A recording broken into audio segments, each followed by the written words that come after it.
Hi guys, hope everybody is doing really well. I've recently been to Newark Runway Antique Fair, which is near the Newark showgrounds, but it's on obviously on a runway, which is about a mile long, and there's like 4 lines going all the way along. I've been once before with Alex, decided in the morning, like last minute to go. The weather wasn't great, so there wasn't a whole lot there.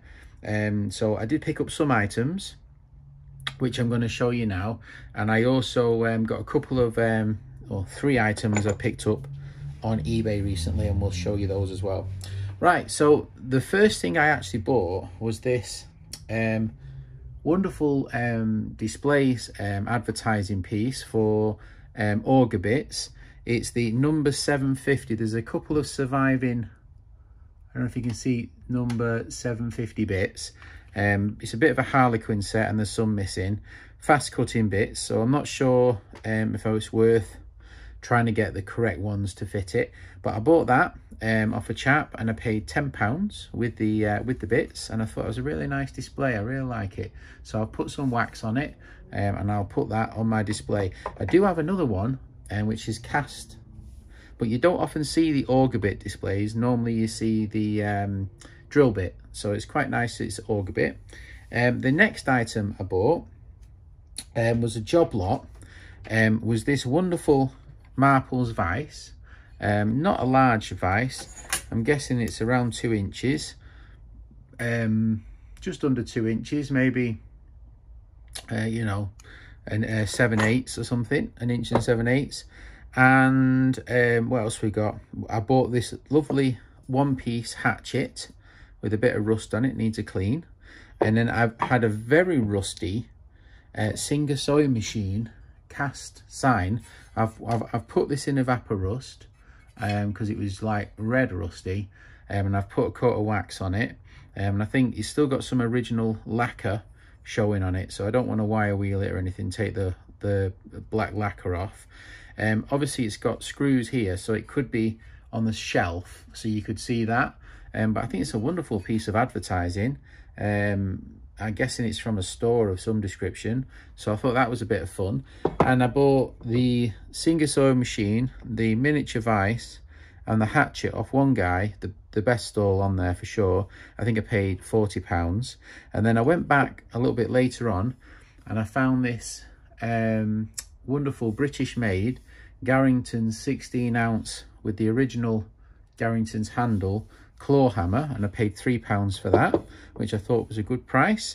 And then the last thing I bought was this made in America Parker 10mm thingy, which I bought for Alex because he wasn't there, so I thought that was a bit of fun. And also I picked up this I think it's ivory. It says James, I don't know if you can read that on the edge, James something, Birmingham, something Bull Street or something, Birmingham, James Gorey, Bull Street, Birmingham. So anyway, so a little ivory. I don't know why I bought that. I've got many of them. I just, you know, nothing to buy. So that's everything I bought. I spent 20, 40, 50, £53 I spent, which is not a lot of money really. I'm really happy with the cast Singer sewing machine. Singer sewing machine actually made a spanner as well, which is one of my favorites actually, and I think that's what made me buy it. The Singer company made this wonderful Singer sewing machine, 1860s, so it's kind of a nice addition to that. The next thing I bought was off eBay, was this wonderful double twist. So it twists twice, so it's twice as fast. So one turn opens it up really quite fast. Normally they're quite slow. So really nice. This is an early English monkey wrench, but a double twist, and you don't often find the double twist ones. They're much more interesting to me.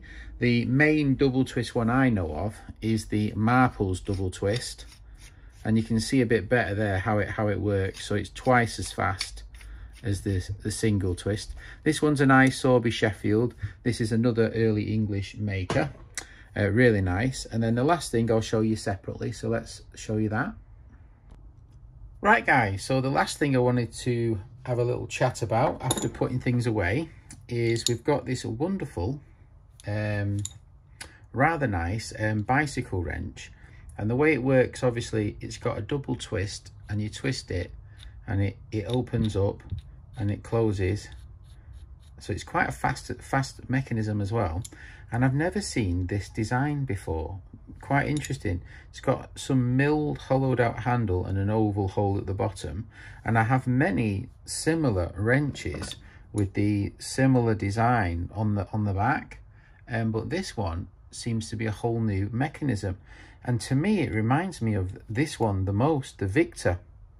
The Victor made 3 designs, as far as I'm aware, which are very, very similar. And I'm wondering if this one is a Victor or not. It's very difficult to figure out. Very unusual design. They made lots of designs. Some of them were rebranded, like we have here a Peugeot Ferrers, which is a French company. And then we have a wrought iron British-made Timmins 1884.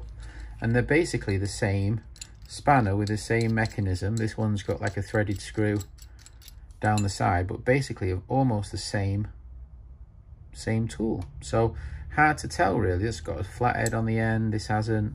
Slightly differences. But yeah, really interesting. So obviously some of them just have like very simple makers, H, A, K and Co. This one's got welded on the bottom with a mechanism and screws up and down. Interesting. So yeah, and this one's got a great cast iron sort of display, and this one's got a brass screw, which is nice. So another addition to the collection. I do wonder if that one and that one are related in some way. They're so similar, I'm not so sure.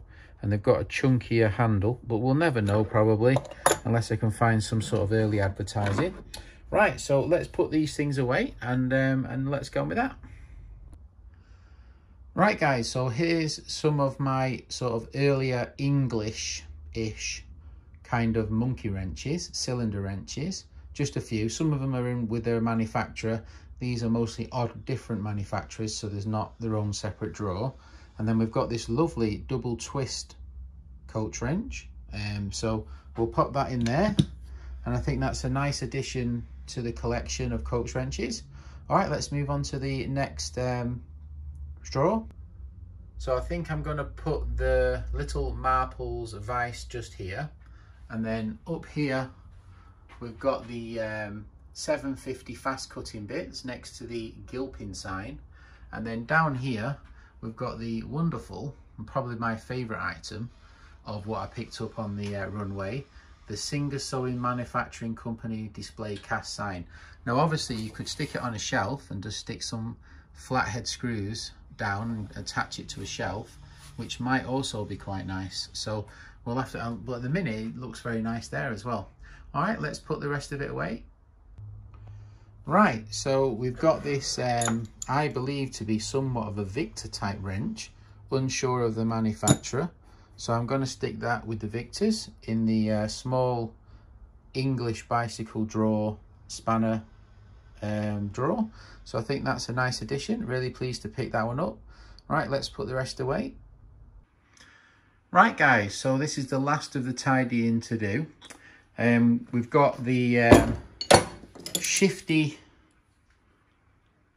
wrench, patented, I don't know what that's patented, 1890 something, Chicago. We've got a bigger brother, which is the one I picked up on eBay, and they picked up this one recently off Roger, to go in the pipe wrench sets drawer. So we've got this one. This one's kind of an unusual one. And then we've got the Furley grip 1, 2, 3, and then we've got the radial 1, 2, 3, and then we got some early American ones there as well.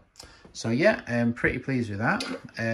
Also, in my last video, I remembered as I'm going to the shed, we've got these wonderful, I got this wonderful Sam wrench, which is very similar to the Ghidorah. I wonder if they were made in the same factory, Well, I do have a small one, a 4-inch.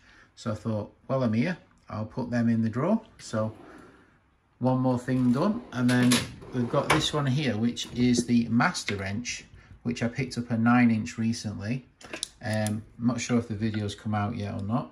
But we've got this little 3-inch English one. But there appears to be 2 designs, the chunky jaw and the narrower jaw. 2 different designs. So that's annoying. That's more things to find.